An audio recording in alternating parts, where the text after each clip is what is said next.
It is a real delight to see so many friends and colleagues, and to have this opportunity here once again to discuss with you where we are as a country and where I hope we are headed. Now, it's clear that many of us and many in our audience are just coming off of summer vacation. Yesterday at the State Department felt a little bit like the first day of school. Everyone showed up for our morning meeting and looking a lot healthier than they did when they left. And it is also obvious that there isn't any rest for any of us. The events of the past few weeks have kept us busy. We are working to support direct talks between the Israelis and the Palestinians, and next week I will travel to Egypt and Jerusalem for the second round of these negotiations. In Iraq, where our combat mission has ended, we are transferring and transitioning to an unprecedented civilian-led partnership. We are stepping up international pressure on Iran to negotiate seriously on its nuclear program. We are working with Pakistan as it recovers from devastating floods and continues to combat violent extremism. And of course, the war in Afghanistan is always at the top of our minds as well as our agenda. Now, none of these challenges exist in isolation. Consider the Middle East peace talks. At one level, they are bilateral negotiations involving two peoples and a relatively small strip of land. But step back and it becomes clear how important the regional dimensions and even the global dimensions of what started last week are.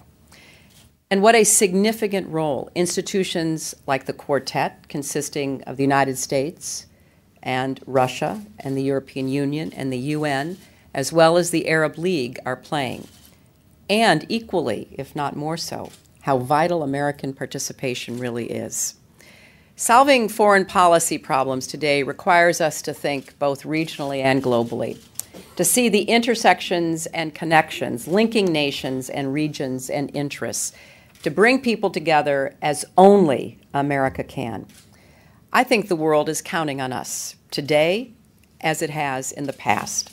When old adversaries need an honest broker or fundamental freedoms need a champion, people turn to us.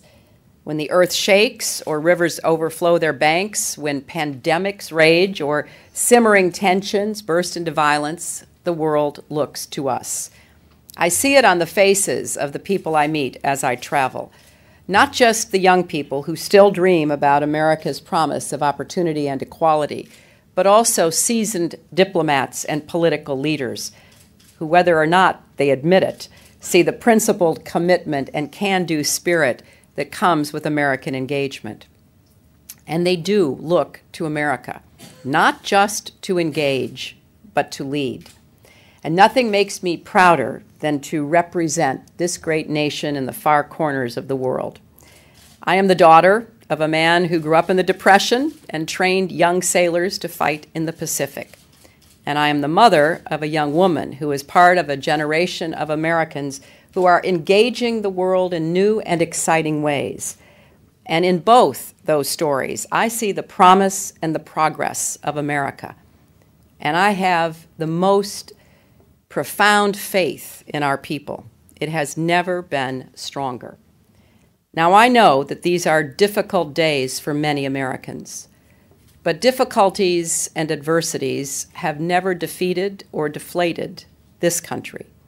Throughout our history, through hot wars and cold, through economic struggles and the long march to a more perfect union, Americans have always risen to the challenges we have faced. That is who we are. It is in our DNA. We do believe there are no limits on what is possible or what can be achieved. And now, after years of war and uncertainty, people are wondering what the future holds at home and abroad. So let me say it clearly. The United States can, must, and will lead in this new century. Indeed, the complexities and connections of today's world have yielded a new American moment, a moment when our global leadership is essential, even if we must often lead in new ways. A moment when those things that make us who we are as a nation, our openness and innovation, our determination and devotion to core values, have never been more needed. This is a moment that must be seized through hard work and bold decisions to lay the foundations for lasting American leadership for decades to come.